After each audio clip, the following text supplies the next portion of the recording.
Ndërkohë që flasim, dalin pamjet ku qytetarët janë djegur, janë hedhur substancat cilat i kanë shkaktuar dëmtime në trup. Sot qytetarët po thrisnin parlamenti krimit dhe nuk e kanë as me mua, as me kolegët tanë. E kanë me majorancën socialiste. Sot qytetarët po thrisnin parlamenti krimit sepse ka ardhur krimi në parlament këtu. Unë shkoj çdo natë atje në protest.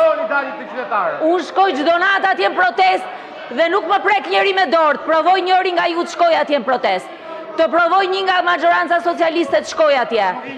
Sot qytetarët po protestojnë pikërisht dhe për këtë arrogancë që keni sjellë reformën territoriale të njëanshme, një reformë e cila dështoi 10 vite më parë dhe ju përsëri e bënit njëanshme.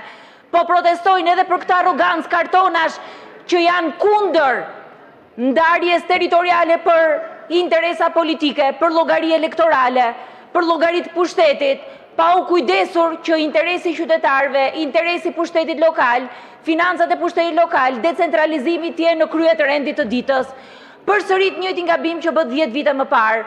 Sot ato po protestojnë kundër këtij parlamenti se nuk i përfaqëson. Dhe me të vërtet nuk i përfaqëson. Kështu që së pari i bëjmë thirrje policisë të shtetit të ndalojë menjëherë dhunën ndaj qytetarëve, i bëjmë thirrje qeverisë shqiptare të merret dhe të hartojë një plan pune për ato 4 ligje që opozita ka depozituar këtu në parlament, t'i përfshijë menjëherë në rendin e ditës.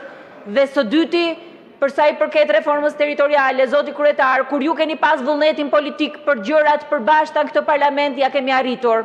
Ashtu siç bët me rregulloren, ndaloni prezantimin e njëanshëm dhe hajdeni me një produkt i cili është në interes qytetarëve, po përsërit njëjtin gabim 2014-ës. Vetëm reformë në interes të zgjedhjeve, ndërkohë që ne po kërkojmë një reformë në interes qytetarëve.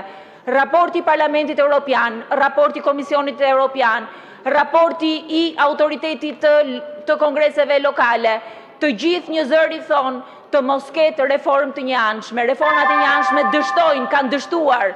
Në qoftë se vazhdoni përsëri me këtë iniciativë, ato që sot në shesh mund t'jenë me qindra, me dhjetra, do të vazhdojnë të bëhen me mira, sepse pikërisht kundër kësaj arrogance po protestojnë.